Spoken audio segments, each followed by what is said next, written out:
On August 18, 1944, at exactly 14:47 hours, Lieutenant Royce Priest witnessed something that would haunt him forever. His squadron commander's P-51 Mustang suddenly burst into flames high above occupied France. A thick plume of black smoke streamed from the engine as the damaged fighter spiraled downward toward a wheat field located approximately 20 miles behind German lines. Priest was just 21 years old, with only 2 months of combat experience under his belt, and now the man he looked up to more than anyone was about to become a German prisoner. The Germans had cleverly concealed a flak battery inside what appeared to be an ordinary rail car. As Major Bert Marshall led his four-ship flight down for a strafing attack near STN, the sides of the boxcar suddenly dropped away like a deadly magic trick, revealing 20 millimeters and 40 millimeters anti-aircraft guns that were already locked onto their flight path. The ambush hit the formation at devastatingly close range. Throughout August 1944, the 8th Air Force was hemorrhaging pilots over France at a truly alarming pace. By this point in the war, German flak batteries had become absolute experts at the art of concealment. They camouflaged their gun positions to look like innocent haystacks, ordinary farm buildings, and in this case, railway cars deceptively marked with Red Cross symbols. American fighter pilots conducting low-altitude strafing missions found themselves running a gauntlet of hidden fire from all directions. The 355th Fighter Group alone had suffered the loss of 17 pilots during the previous 2 months. Some of these pilots were killed the instant they were hit. Others managed belly landings deep in enemy territory and spent what remained of the war confined in Stalag Luft prison camps. A few others simply vanished without a trace, their ultimate fates never confirmed or discovered. Major Marshall wasn't actually scheduled to fly that particular day. As the commanding officer of the 354th Fighter Squadron, he easily could have delegated this mission to one of his flight leaders, but Marshall had built a solid reputation for always leading from the front lines.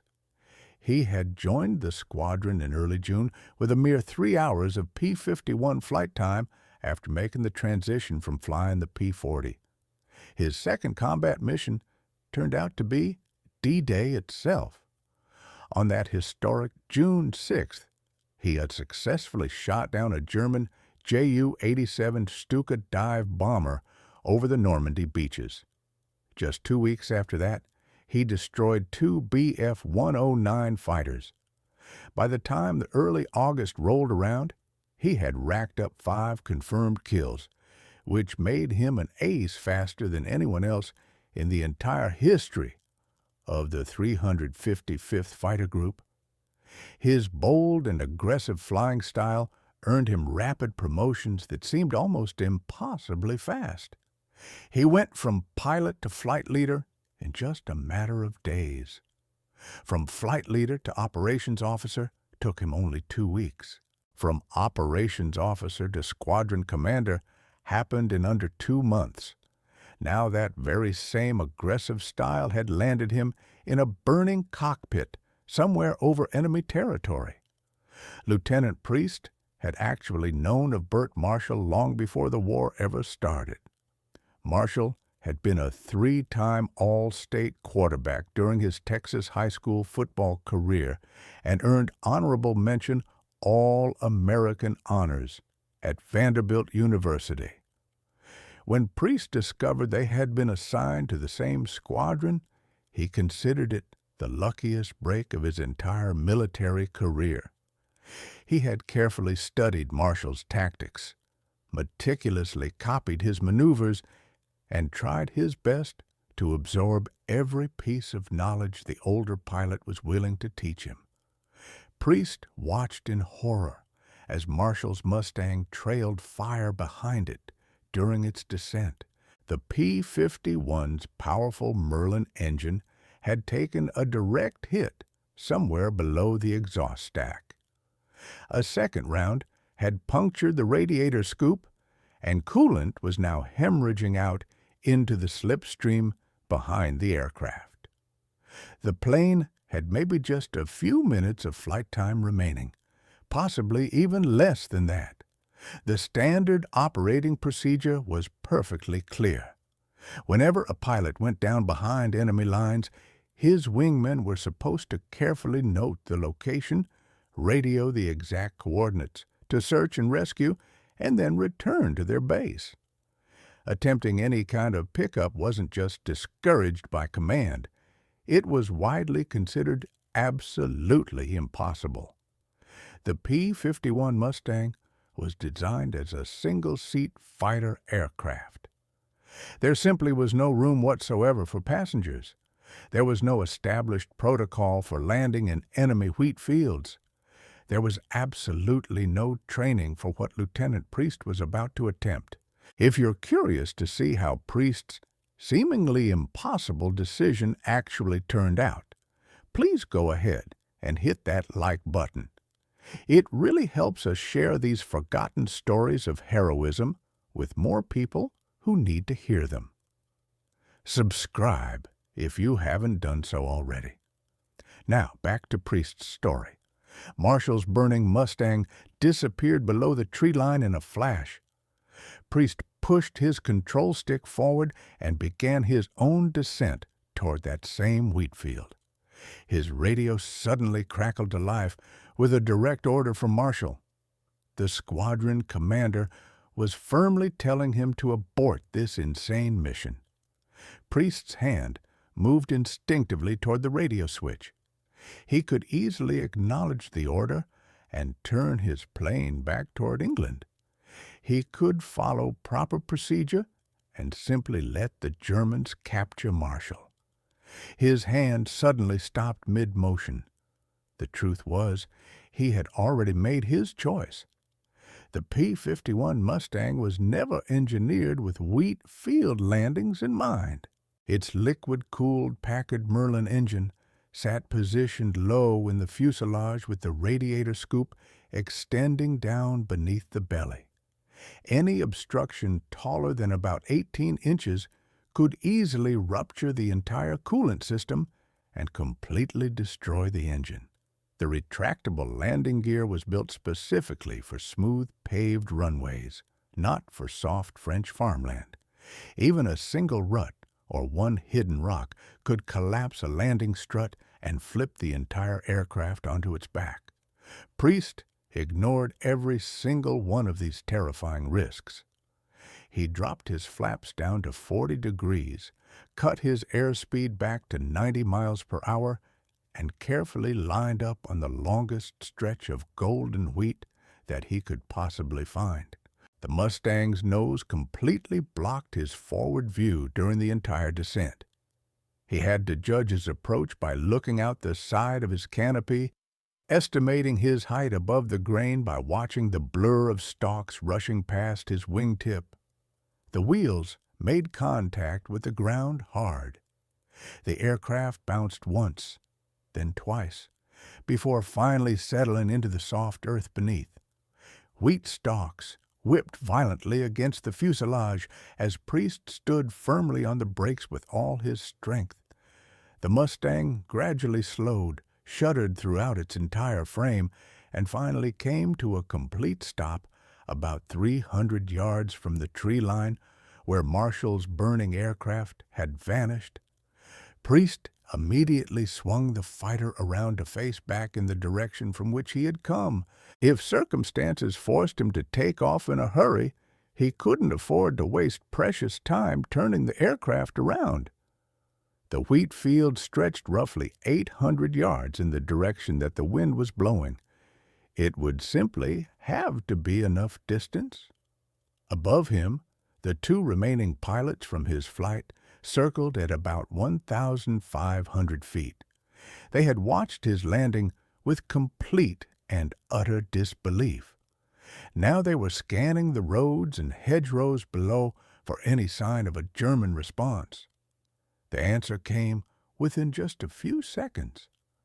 A military truck had suddenly appeared on a dirt road roughly half a mile to the east, moving fast in the direction of the wheat field.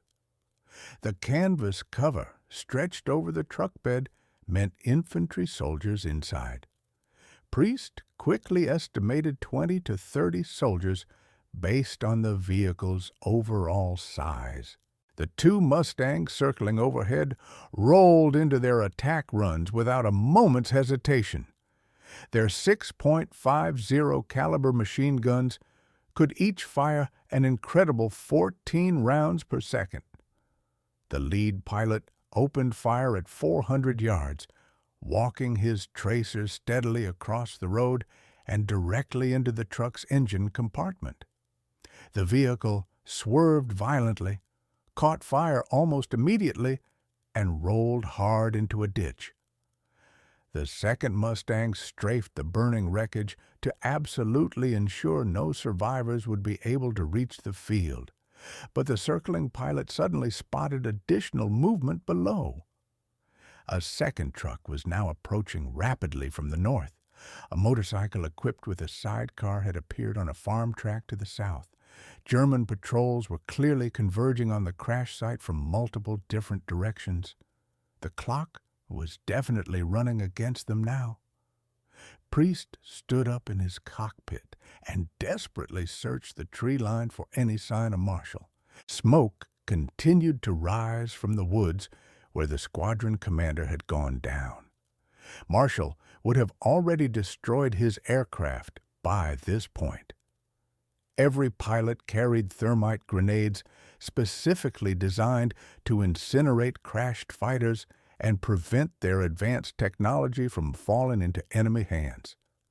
The Mustang's Merlin engine, its K-14 gun sight, its IFF transponder, all of it absolutely had to burn. 2 full minutes passed with agonizing slowness. The Mustangs overhead made another aggressive strafing run on the approaching motorcycle, successfully scattering its riders into a nearby hedgerow. Priest quickly calculated his remaining time. The soft ground had left deep ruts behind his wheels during the landing. Taking off again would require absolutely full power and every single inch of available field. Adding a second man's weight to a cockpit designed for one would raise his stall speed significantly and extend his required takeoff roll. The mathematics were absolutely brutal and unforgiving. He might not actually have enough runway available. 3 agonizing minutes had now passed. Still, there was absolutely no sign of Marshall anywhere. The second truck had stopped about a quarter-mile away from the field. Priest could now clearly see soldiers dismounting from the vehicle, spreading out into a skirmish line formation, and beginning to advance steadily through the wheat on foot. Then suddenly, a figure emerged from the tree line ahead. Major Bert Marshall was running hard toward the Mustang. His flight suit was completely blackened with soot, and his face was twisted with obvious anger. He was waving his arms frantically, not in greeting, but in absolute fury.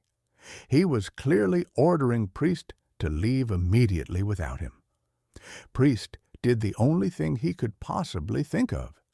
He climbed out of the cockpit, unbuckled his parachute harness completely, and dropped it deliberately onto the wing. Then he removed his survival dinghy and tossed it into the wheat below. Without a parachute, he could not possibly bail out if the engine failed during the flight back home. Without the dinghy, he would absolutely drown if they went down over the frigid English Channel. He was making his intentions completely unmistakable to everyone watching. He was absolutely not leaving France without his commanding officer, no matter what.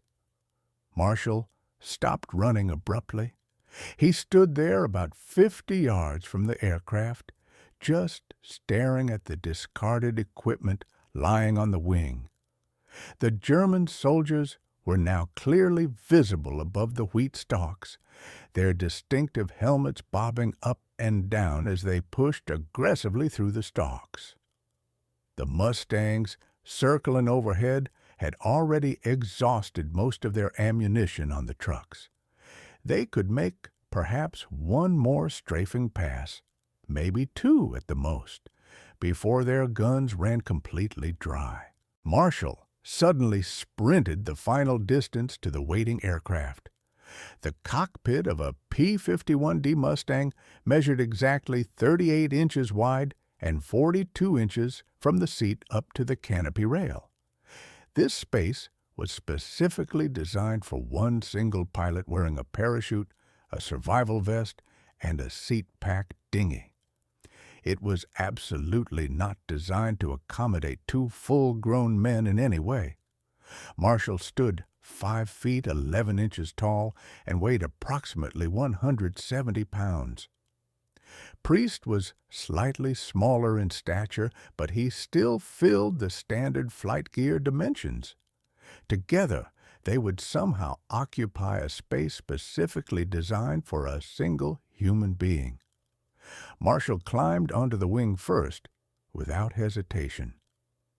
He lowered himself carefully into the cockpit and slid down as far as humanly possible, pressing his back firmly against the armored seat plate while extending his legs beneath the instrument panel alongside the control stick. Priest climbed in right after him, settling awkwardly onto Marshall's lap with his own legs straddling his commander's thighs on either side, their bodies compressed tightly together, like cargo, jammed into a shipping crate. The control stick jutted up awkwardly between Priest's knees. His shoulders pressed hard against Marshall's chest from above. Their heads nearly touched the canopy glass overhead. Priest reached up and pulled the canopy firmly closed above them.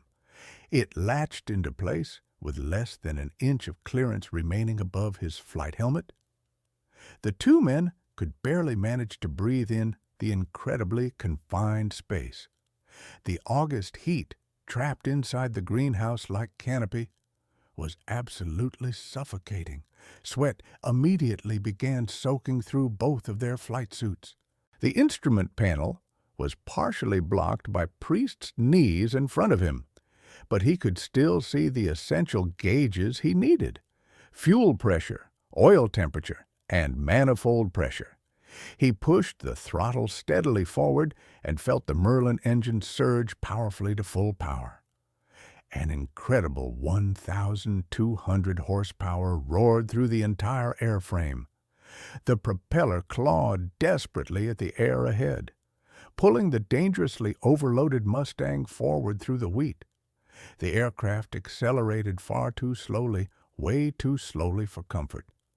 The combined weight of two pilots, full ammunition, and all remaining fuel pushed the Mustang far beyond its designed gross weight limits. The soft ground dragged hard at the wheels beneath them.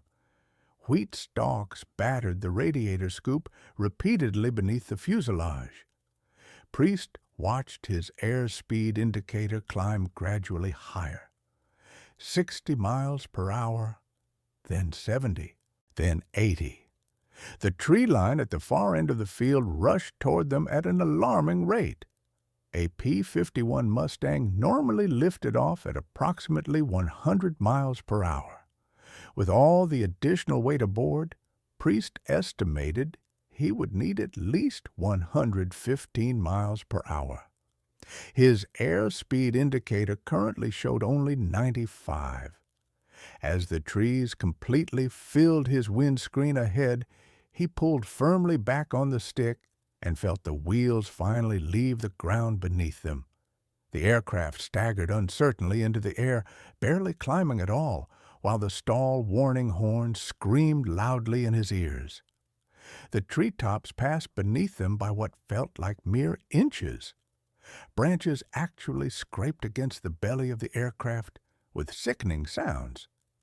Then suddenly they were clear, climbing slowly over the French countryside below.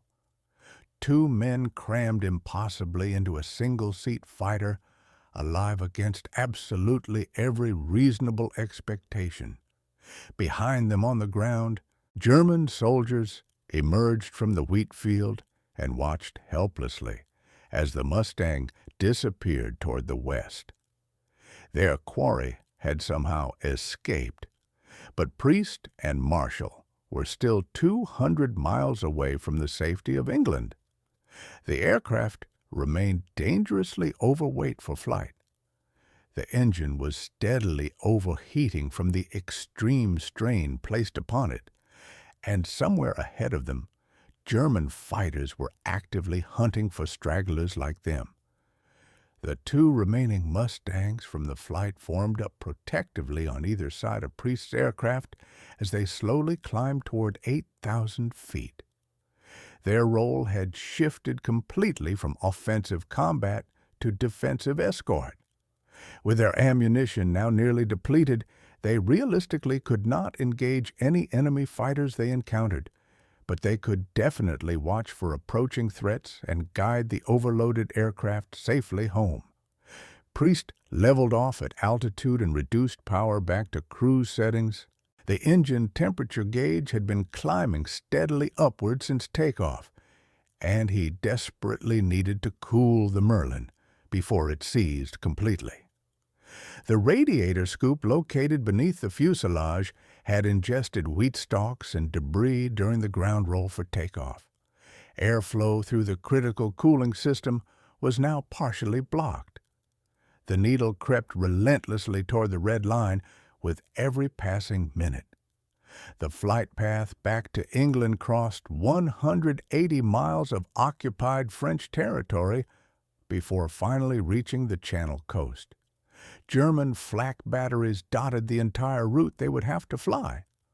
Luftwaffe airfields at Évreux and Beauvais could scramble interceptors within just minutes if spotters reported American aircraft in the area.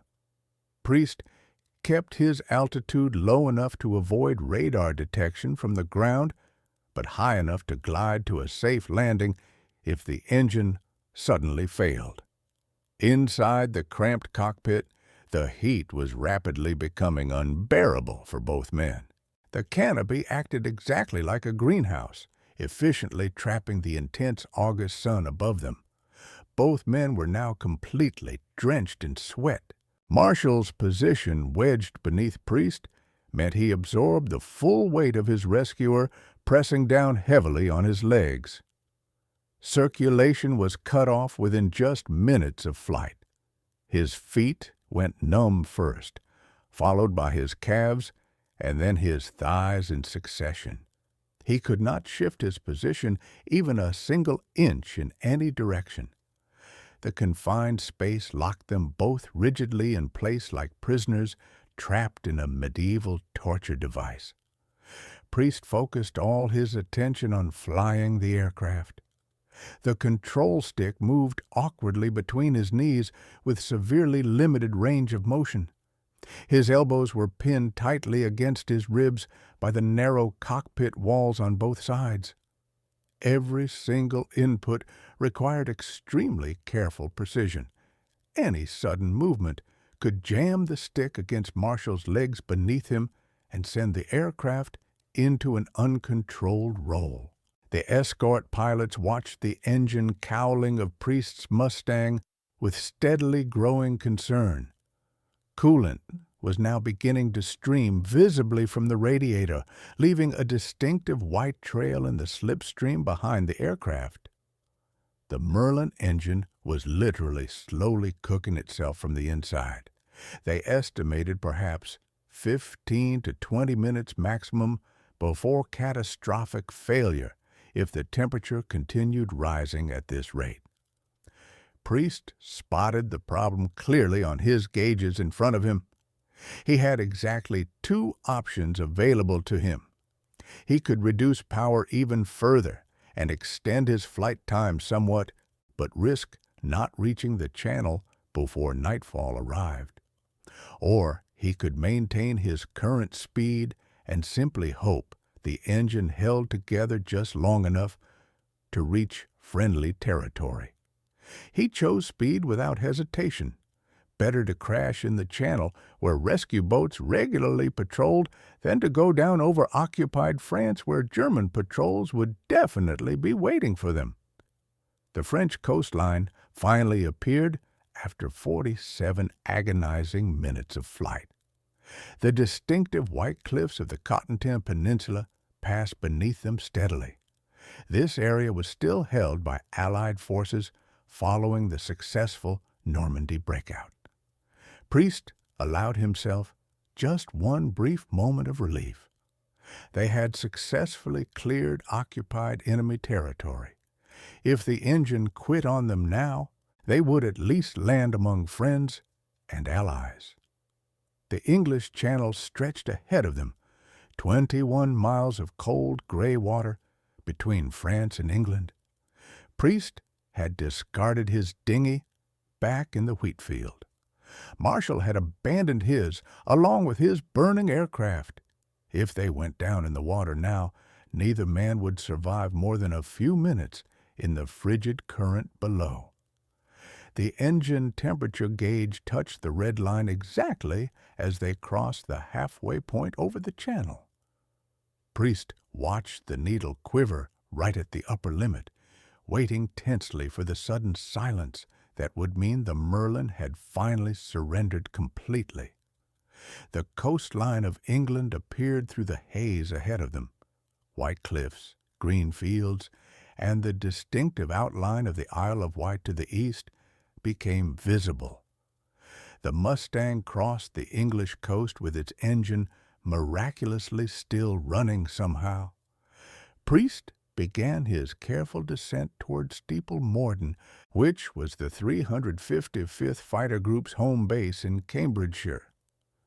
The runway was still 60 miles ahead of them. The engine temperature was still climbing relentlessly higher. He had successfully saved his commander from the Germans. Now, he somehow had to save them both from the aircraft itself. The Mustang's engine began misfiring badly about 12 miles from Steeple Morden.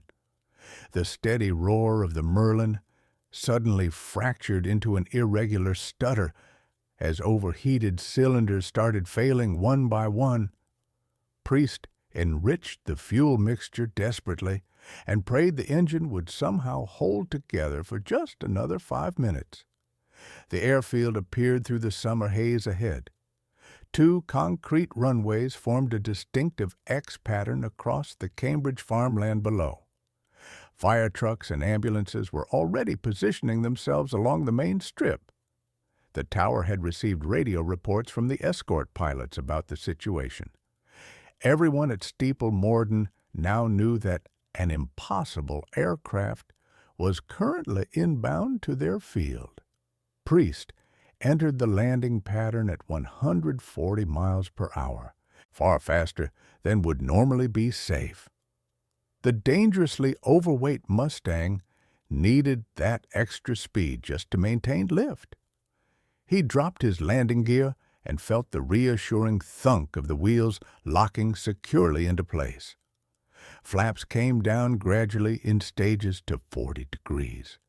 The aircraft ballooned slightly upward, then settled back down. The runway rushed up rapidly to meet them from below. Priest flared the aircraft carefully and felt the main wheels make contact with solid concrete. The tail dropped smoothly down.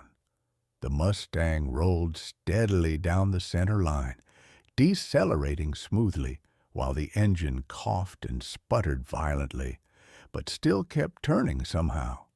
He applied the brakes firmly and brought the aircraft to a complete stop halfway down the runway. Ground crews sprinted toward the Mustang before the propeller had even stopped spinning completely.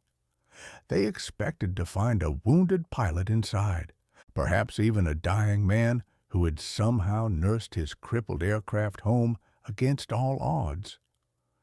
What they actually found was something absolutely no one had ever seen before in their lives. Two pilots unfolded themselves from a single cockpit like circus performers emerging from an impossibly small box. Marshall could not walk at all. His legs had been compressed beneath Priest's weight for nearly 2 full hours. The circulation had been cut off so completely that he collapsed immediately when he tried to stand on the wing. Ground crew members quickly carried him to a waiting ambulance nearby. Priest climbed down under his own power, his flight suit completely soaked with sweat, while his legs shook from exhaustion and adrenaline. The news spread through the entire 355th Fighter Group within just minutes. Pilots gathered around the aircraft to carefully examine the evidence of what had happened. Wheat stalks protruded from every single opening in the airframe. The radiator scoop was completely packed with vegetation and debris. Oil streaked the cowling where the overheated engine had begun leaking. The ground crew chief estimated that the Merlin had been within mere seconds of seizing when Priest finally shut it down. Mechanics spent 2 full days cleaning the aircraft thoroughly. They extracted wheat stubble from the landing gear wells, the tailwheel housing, the radiator fins, and even the gun ports. The radiator itself required complete disassembly to properly remove all the packed debris inside. Several coolant lines had to be replaced entirely. The engine needed a full inspection and partial rebuild before it could fly again. The rescue was completely unprecedented in the entire history of the 8th Air Force. Other pilots had attempted similar landings to retrieve downed comrades in the past. Most of those attempts had ended in absolute disaster. Aircraft had flipped over on soft ground, crashed into obstacles, or been destroyed by enemy fire before they could even take off. No one had successfully landed a single-seat fighter behind enemy lines, loaded a second pilot into the cockpit, and then flown home safely. Word of Priest's action reached Group Headquarters that same evening. By morning, the story had spread all the way to 8th Air Force Command Headquarters. The story presented military leadership with an extremely uncomfortable problem to solve. Lieutenant Priest had directly disobeyed a lawful order from his commanding officer in combat, not just once, but twice. He had risked an extremely valuable aircraft and his own life on a completely unauthorized rescue attempt. Every regulation and procedure clearly said he should face a court-martial for his actions. But he had also saved the life of one of the most promising squadron commanders in the entire European theater. Major Bert Marshall was an ace with 5 confirmed kills to his name. He was a proven combat leader with aggressive tactics that genuinely inspired his men. His capture would have been a significant and damaging loss. The question eventually landed on the desk of Major General James Doolittle, commander of the entire 8th Air Force, the same man who had led the famous raid on Tokyo back in 1942, now had to decide the fate of a young lieutenant who had done something simultaneously heroic and completely insubordinate. General James Doolittle had faced impossible decisions before in his career.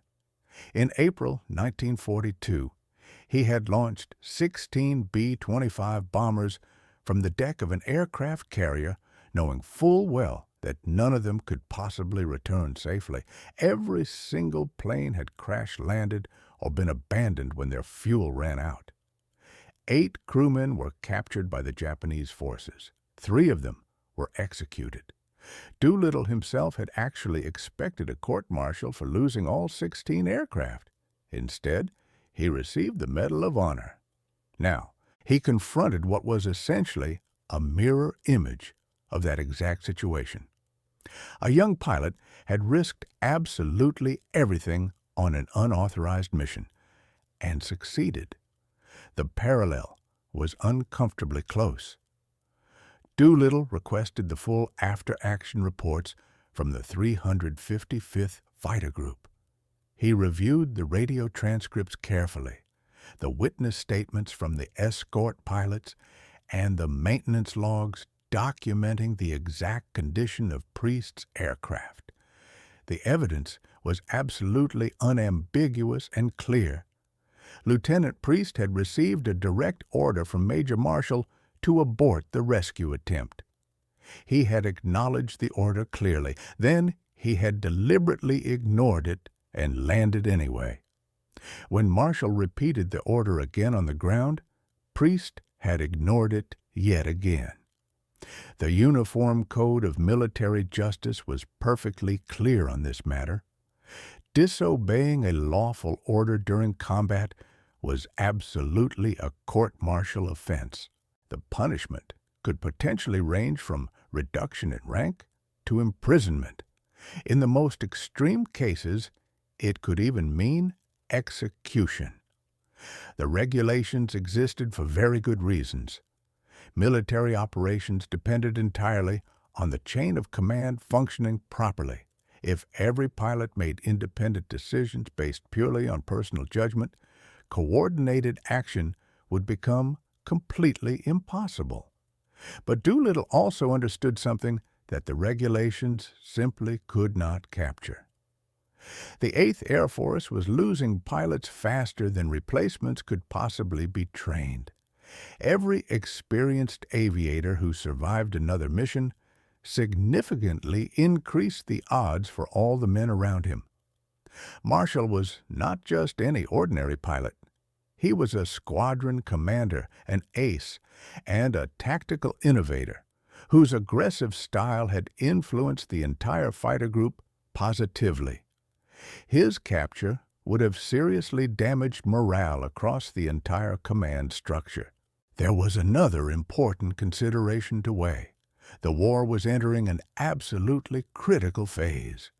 Allied forces had broken out of Normandy and were now racing across France. The Luftwaffe was definitely weakening, but still remained dangerous. American pilots needed to genuinely believe that their comrades would not abandon them if they went down in enemy territory. Priest's rescue demonstrated something incredibly powerful. It showed that the bonds between pilots could transcend orders, regulations, and personal risk. Doolittle weighed all these factors carefully for 3 full days. He consulted extensively with his staff. He reviewed the precedents for similar situations throughout military history. There were absolutely none that matched exactly. Other pilots had attempted rescues behind enemy lines before. All of them had failed. Some attempts had resulted in 2 prisoners instead of just 1. Others had ended with crashed aircraft and dead pilots. Priest was the very first to actually succeed. The general finally made his decision. He would not court-martial Lieutenant Priest for his actions. Instead, he would recommend him for the Medal of Honor, the nation's highest award for valor. The recommendation would acknowledge both the extraordinary courage of the rescue and the unprecedented nature of the achievement. But Doolittle added an important caveat to his decision. He was uncomfortable with the message that a Medal of Honor might send to other pilots. If other pilots attempted similar rescues and failed, the cost would be measured in both lives and aircraft lost. The 8th Air Force simply could not afford to encourage unauthorized heroics. Every pilot who landed behind enemy lines on a rescue attempt was gambling not just his own life, but also the resources of his entire unit. Doolittle revised his recommendation accordingly. Instead of the Medal of Honor, he proposed the Distinguished Service Cross, which was the nation's second highest award for valor. The citation would praise Priest's courage and skill, while implicitly acknowledging that his actions, however successful, should not become standard practice. The paperwork moved through official channels. 8th Air Force Headquarters approved the recommendation and forwarded it to Washington. A ceremony was scheduled at Steeple Morden for late September. Lieutenant Priest would receive his medal from General Doolittle personally. The general planned to deliver a specific message along with the decoration. He wanted Priest to understand exactly why the Medal of Honor had been withheld from him. The ceremony took place on September 21st, 1944, at Steeple Morden. Pilots from all 3 squadrons of the 355th Fighter Group assembled on the flight line.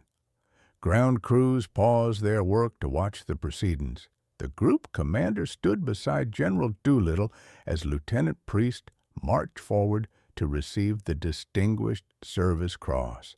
Doolittle pinned the medal carefully to Priest's chest. The blue ribbon with red and white stripes hung below the distinctive silver cross. It was the exact same decoration Doolittle himself had received for the Tokyo raid before being upgraded to the Medal of Honor. The symbolism was not lost on anyone present at the ceremony. The general held Priest's hand for a long moment after the pinning. He looked the young lieutenant directly in the eyes and delivered the message he had carefully planned. He had never seriously considered issuing a regulation prohibiting pilots from landing behind enemy lines to rescue comrades. The idea seemed so reckless, so fundamentally impossible, that no reasonable person would ever attempt it. Priest had proven that assumption completely wrong. What he had done was simultaneously the bravest and most foolish action Doolittle had witnessed in 2 full years of commanding the 8th Air Force. The medal recognized the bravery. The decision to withhold the Medal of Honor acknowledged the foolishness. Priest accepted the decoration without any protest. He had expected a court-martial, not a commendation. The Distinguished Service Cross was far more than he had dared hope for. In a letter written decades later to Bert Marshall's son, he admitted that the uncertainty about his fate had been the most stressful part of the entire experience. The flight itself had been absolutely terrifying. The waiting afterward had been even worse. The rescue entered 8th Air Force legend as the first successful piggyback extraction in a P-51 Mustang. It would definitely not be the last attempt. Priest's example inspired other pilots to attempt similar rescues over the following months. On August 28th, just 10 days after Priest's flight, another 355th Fighter Group pilot landed in occupied France to rescue a downed comrade. His aircraft became hopelessly stuck in mud. Both pilots evaded capture and eventually returned to Allied lines on foot. On October 3rd, 2 more rescue attempts occurred on the exact same day. One pilot successfully extracted his wingman in a single-seat fighter. The other became mired in soft ground. Both he and the pilot he tried to rescue were captured by German forces. The mathematics of the gamble were becoming increasingly clear. Some rescues succeeded brilliantly, while others doubled the losses instead. The 20th Fighter Group recorded a successful piggyback rescue on November 18, 1944. First Lieutenant Jack Ilfrey landed his P-51 in a pasture and extracted his wingman under active enemy fire. The 4th Fighter Group added another successful rescue on March 18, 1945, when a pilot rescued Captain William McKinnon from occupied Germany. By the end of the war, The 8th Air Force had documented at least 5 successful single-seat fighter rescues. An unknown number of attempts had failed, resulting in additional casualties and lost aircraft. The tactic remained officially unauthorized throughout the war. No regulation ever endorsed it or prohibited it. Commanders simply looked the other way when pilots made the choice to risk everything for their comrades. Major Bert Marshall returned to combat duty within just days of the rescue. His legs recovered fully from the circulation loss.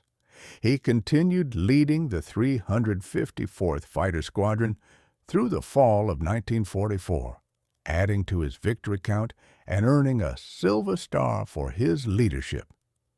By October, he had been promoted to lieutenant colonel and appointed deputy commander of the 355th Fighter Group. When another rescue attempt in his squadron resulted in 2 pilots being captured, Marshall felt the full weight of the precedent Priest had established. The war in Europe ended on May 8, 1945. Marshall had survived. Priest had survived. The aircraft that carried them both to safety had been repaired and returned to service, flying additional combat missions until Germany's surrender. But the story of that August afternoon in a French wheat field was only beginning. Both men would carry it with them for the rest of their lives. Colonel Royce Priest retired from the United States Air Force in 1968 after 28 years of dedicated service. His career had taken him from the wheat fields of France to the mountains of South America. He served 3 years as personal pilot to the President of Chile, where he met his wife, Anita. He trained fighter pilots for Allied nations. He flew jets that would have seemed like pure science fiction to the young lieutenant who landed a propeller-driven Mustang behind enemy lines. The Distinguished Service Cross remained his most prized possession. He rarely spoke about the rescue unless someone asked him directly. When he did discuss it, he deflected praise toward the 2 escort pilots whose strafing runs had bought him precious time, and toward the ground crews who rebuilt his damaged aircraft. He considered himself fortunate, not heroic. Lieutenant Colonel Bert Marshall finished the war as commander of the 355th Fighter Group. His final tally included 7 confirmed aerial victories. The Silver Star he received recognized his leadership of the 354th Fighter Squadron during some of the most intense air combat of the European theater.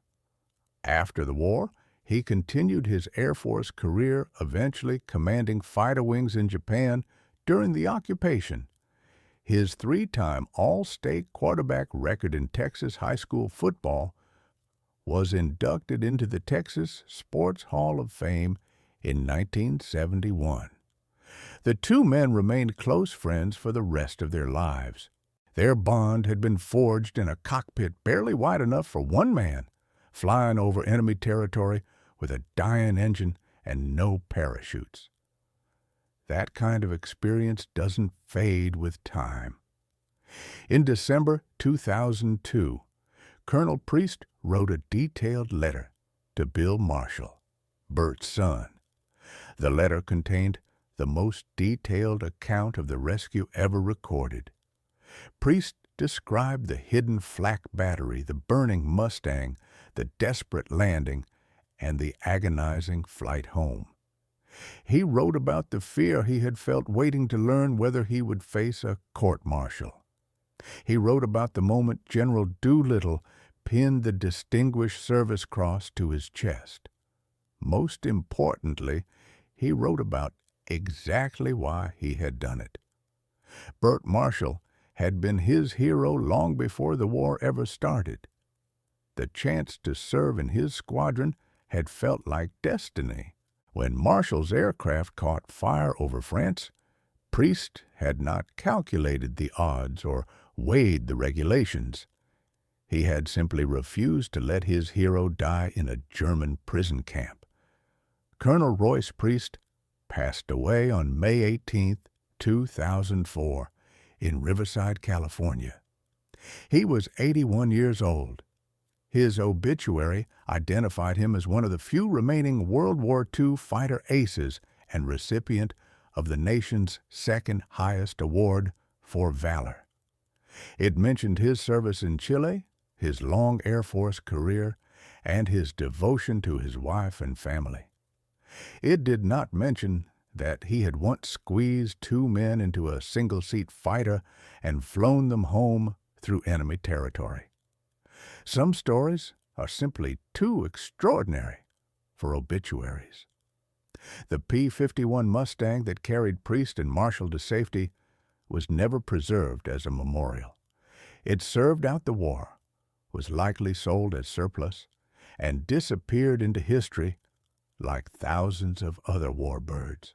No museum displays a plaque commemorating the first piggyback rescue in 8th Air Force history. But the story survived. It passed from pilot to pilot, from veteran to historian, from father to son. Bill Marshall wrote 2 books about his father's squadron. Both included detailed accounts of the rescue that saved his father's life. If this story moved you the way it moved us at WW2 Combat, do me a favor, hit that like button.